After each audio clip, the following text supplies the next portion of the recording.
kabinet merah putih. Awalnya merah putih, tapi baru 2 hari seorang menteri yang dibrief dengan baik oleh pakar-pakar luar negeri ketika di Hambalang, Menteri Desa, memakai kop surat Kementerian Desa untuk memerintahkan kepala desa berkumpul di sebuah desa untuk memenangkan istrinya yang sedang kampanye di desa itu. Kan dari awal kita lihat bahwa briefing Prabowo itu tidak dipahami atau sengaja diabaikan oleh menteri itu karena kepentingan individual, karena kepentingan pribadi. Jadi mestinya kalau kita pakai semacam prinsip, paradigmanya adalah rakyat yang diucapkan terus oleh Pak Prabowo.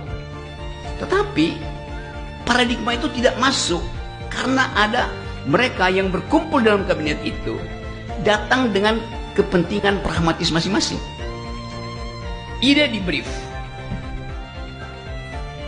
briefing intelektual, panggil semua pakar dunia. Salah satu pakar yang ngomong adalah perempuan tentang korupsi. Tetapi sang menteri bilang, ya ini cuman kertas ini kan tidak ada anggaran negara itu. Jadi dia nggak paham bahwa kertas itu yang harganya 200 perak ada tanda tangan menteri, efek katastrofi terhadap politik itu tinggi sekali. Jadi bayangin cara berpikir menteri desa itu. Kan mestinya dia ngerti bahwa dia nggak boleh sedikit pun memanfaatkan itu. Tapi dia kan nggak ada uang negara di luar. Tanda tangan dia itu adalah uang negara.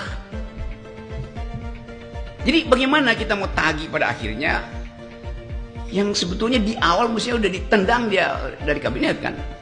Jadi konsistensi itu yang tidak ada tuh. Nah, itu kita mulai melihat bahwa kabinet ini dari merah putih mulai jadi merah pucat.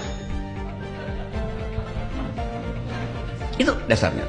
Nah, saya balik pada soal kita. Kita mulai melihat bahwa kalau kita perhatikan dalam satu minggu ini, spot shot yang diberikan pada Prabowo itu sangat lebar besar. Artinya ada harapan dari rakyat. Bahkan Prabowo terbawa di dalam semacam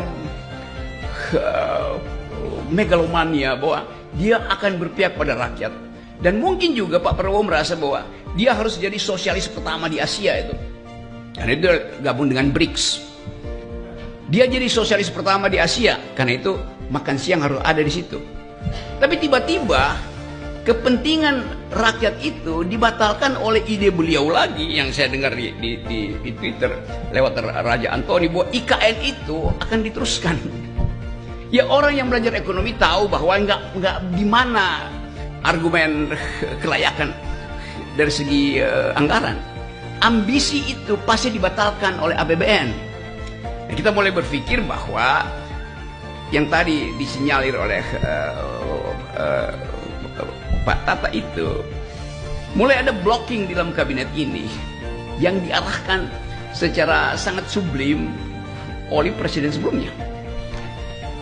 Kan mulai terbaca di situ bahwa ini kabinet yang sebetulnya diasuh secara remote control oleh Presiden Jokowi.